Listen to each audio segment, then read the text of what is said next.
Hello everyone, welcome to my YouTube channel engineering hub. আমরা আগের লেকচারে করেছিলাম নিউমেরিক্যাল, কোন রিলেটেড? Rolle's theorem related. আজকে আমরা করব থার্ড নিউমেরিক্যাল, রোলস থিওরেমের। তো চলো বেশি না কথা বলে একবারে নিউমেরিক্যালটা দেখে নিই। Verify Rolle's theorem for F of X একটা function equal to sine X in 0, তাহলে মনে করে দেখো আমি কি বলেছিলাম, যে কোনো পলিনোমিয়াল ফাংশন, যে কোনো পলিনোমিয়াল ফাংশন, এক্সপোনেনশিয়াল ফাংশন মানে e to the power x, e to the power 2x, e to the power -3x, like that, and sine x cos x, এগুলো সবসময় কন্টিনিউয়াস হয় এবং ডিফারেন্সিয়েবল হয় যে কোনো ইন্টারভ্যালের মধ্যে। সবসময় কন্টিনিউয়াস এবং ডিফারেন্সিয়েবল যে কোনো ইন্টারভ্যালের মধ্যে। তাহলে দেখো এখানে কি আছে, সাইন এক্স আছে, তাহলে সাইন এক্স হলো যে মানে সবসময় অলওয়েজ সেটা হচ্ছে যে সমস্ত ইন্টারভ্যালের মধ্যে কন্টিনিউয়াস এবং ডিফারেন্সিয়েবল। তাহলে তোমরা ফার্স্টে লিখবে যে, আমি শর্টে লিখছি, তোমরা লিখবে F of X, here the function F of X is continuous on that interval and differentiable that interval. তাহলে আমি জাস্ট লিখে দিচ্ছি continuous on close interval 0 to π, and তোমরা লিখবে যে F of X is continuous on it and F of X is differentiable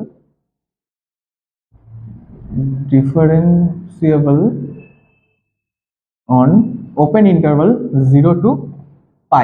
এবার আমাদেরকে define করতে হবে f of a equal to f of b হচ্ছে নাকি। তাহলে যে ইন্টারভ্যালটা থাকছে এটা ফার্স্টটা হচ্ছে এ এন্ড এন্ডিং পয়েন্টটা হচ্ছে বি। তাহলে f of a means f of 0 equal to sine x এর জায়গায় 0 পুট করে দাও, সাইন জিরোর ভ্যালু 0। আরে মনে না থাকতেই পারে, মনে থাকবে না, তোমাদেরও অনেকজন আছে ভাবছে যে এগুলো যে যার মনে থাকছে সে হয়তো এক্সট্রা ব্রিলিয়ান্স, যার নলেজ আরো বেশি আমার থেকে, একদমই না। মনে রাখার উপর ডিপেন্ড করে। যদি মনে না থাকে কি করবে, সিম্পল ক্যালকুলেটর নেবে, এখানে পুট করবে সাইন জিরোর ভ্যালু কত, 0। আমি তো তাই করি, আমার অনেক কিছু মনে থাকে না। যেগুলো হাতের কাছে পাচ্ছ, যেগুলো তোমার মনে রাখার দরকার নেই, কেন মনে রাখবে?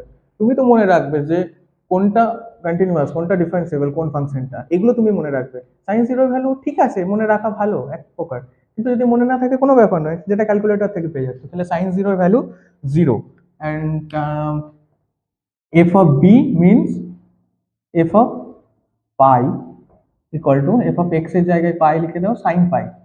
যেমন এটাও আমার মনে নেই, আমি দেখে নিচ্ছি, অ্যাকচুয়াল 0ই হবে হয়তো। Sine pi means 180, 0।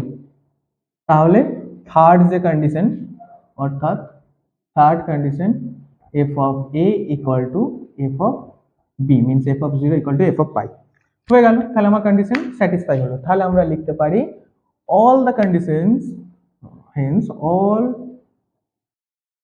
the conditions of Rolle's theorem is satisfied, hence there exists a point C, and this point C belongs to 0 to pi, or you can write that 0 less than C less than pi, এটাই মানে হচ্ছে open interval, such that f dash c equal to 0। f dash c equal to 0 মানে ফার্স্টে যে ফাংশনটা থাকবে সেটা differentiate করতে হবে এবং x এর জায়গায় c সাবস্টিটিউট করতে হবে। f of x equal to sin x আছে, তাহলে এটা ডিফারেন্সিয়েট করি। sin x এ ডিফারেন্সিয়েট করলে কি হয়, sin x এর ডেরিভেটিভ ভাবো cos x, আর cos x এর মাইনাস sin x, আর ইন্টিগ্রেশনের সময় এটা উল্টো হয়ে যায়। তাহলে sin x এর হচ্ছে cos x, ঠিক আছে। তাহলে c এর ভ্যালু সাবস্টিটিউট করে দিই, cos c হয়ে গেল। তাহলে f dash c equal to 0 means f dash c equal to cos c equal to 0। তাহলে cos এর কতর ভ্যালু হচ্ছে যে 0, cos 90, cos 45, cos 30, cos 60, cos 180, ভাবো একটু।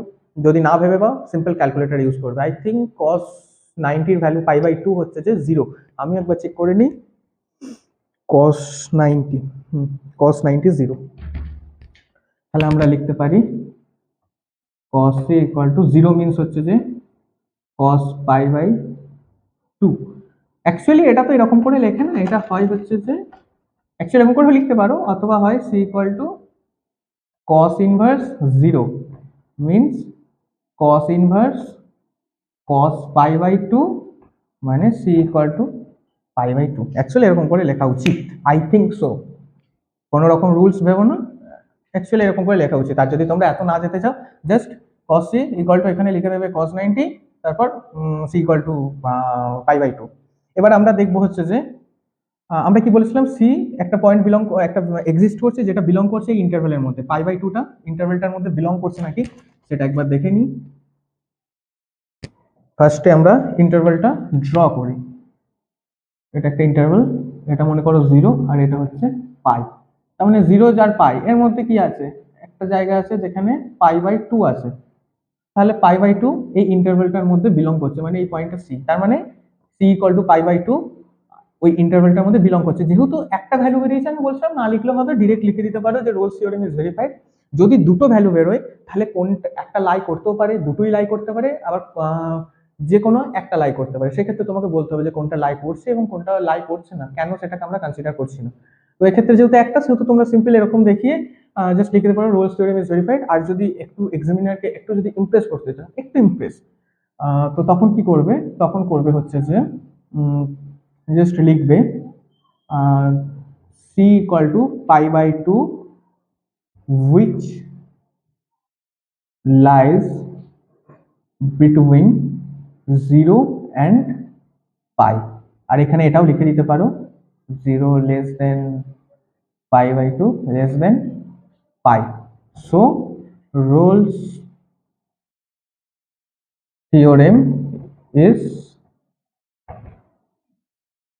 successfully verified by yourself। তাহলে সিম্পল, বুঝতে পারছো কত সহজ জিনিসটা। তোমাদেরকে একটু মনে রাখতে হবে যে অ্যাকচুয়ালি দেখো, আমি বলছি যে cos sin x এক্সপোনেনশিয়াল এগুলো অলওয়েজ কন্টিনিউয়াস এবং ডিফারেন্সিয়েবল হয়। তোমাদের মনে প্রশ্ন আসতেই পারে যে আমি মানবো না, আমি দেখবো প্রুফ।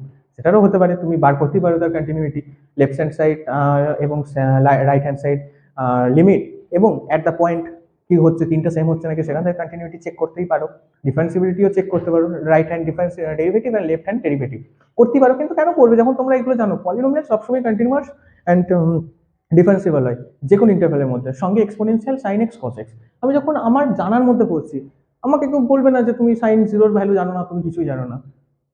সেটা নয়, তুমি সাইন জিরোর ভ্যালু নাই জানতে পারো, সেটা ক্যালকুলেটর থেকে জেনে নেবে।